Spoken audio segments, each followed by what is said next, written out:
Hello everyone, welcome back to our channel. আজকে বিয়ের রাত্রি ব্লগ নিয়ে চলে এসেছি। তো চলো, আমরা পৌঁছে গেছি এখন ভেন্যুতে। তো এখানে আমরা কয়েকটা ছবি তুলে নেব। প্রথমেই রেডি হয়ে আস্তে আস্তে আমাদের 6টা বেজে গিয়েছিল। তো আজ দিদি আর মা শাড়ি পরেছিল আর আমি একটা লেহেঙ্গা পরেছিলাম। তো আমাদের কেমন লাগছে অবশ্যই জানিও। বিয়ের দিন খুশিদির রেডি হয়ে আস্তে আস্তে অনেক লেট হয়ে গেছিলো। তো ততক্ষণ আমরা আগেই চলে এসেছিলাম, তাই আমরা কিছু ছবি তুলে নিলাম। এরপরে আমরা উপরে চলে গেলাম স্টার্টার খেতে। তো এখানে করেছিল পকোড়া, ফুচকা। প্রথমে আমরা পকোড়া খেয়ে নিলাম, তারপর আমরা তিনজনে 3 প্লেট ফুচকা নিয়ে নিলাম।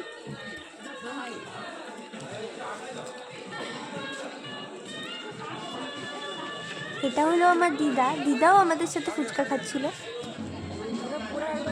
এখন খুশি দিদি চলে এসেছে, আমরা কয়েকটা ছবি তুলে নেব এখন খুশি দিদির সাথে। তো এখন মামিমাও চলে এসেছে আমাদের সাথে। এরপর সবাই মিলে কয়েকটা ছবি তুলেই আমরা খেতে চলে গিয়েছিলাম।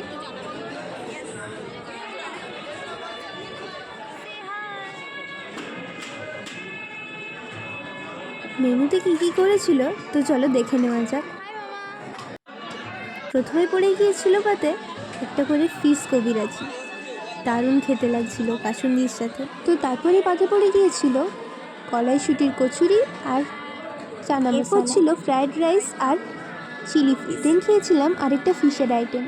আর লাস্টে চাটনি, পাঁপড়, ছানার পায়েস, মিষ্টি এসব খেয়েই উঠে গিয়েছিলাম। তো ফাইনালি বরের গাড়ি পৌঁছে গেছে ভেন্যুর কাছে।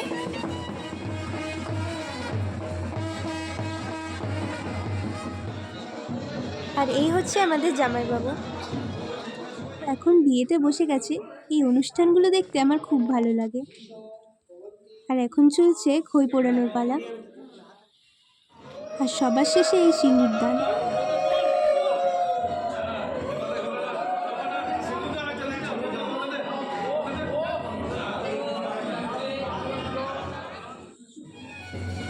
এখন খুশি দিদি শ্বশুরবাড়ি চলে যাচ্ছে।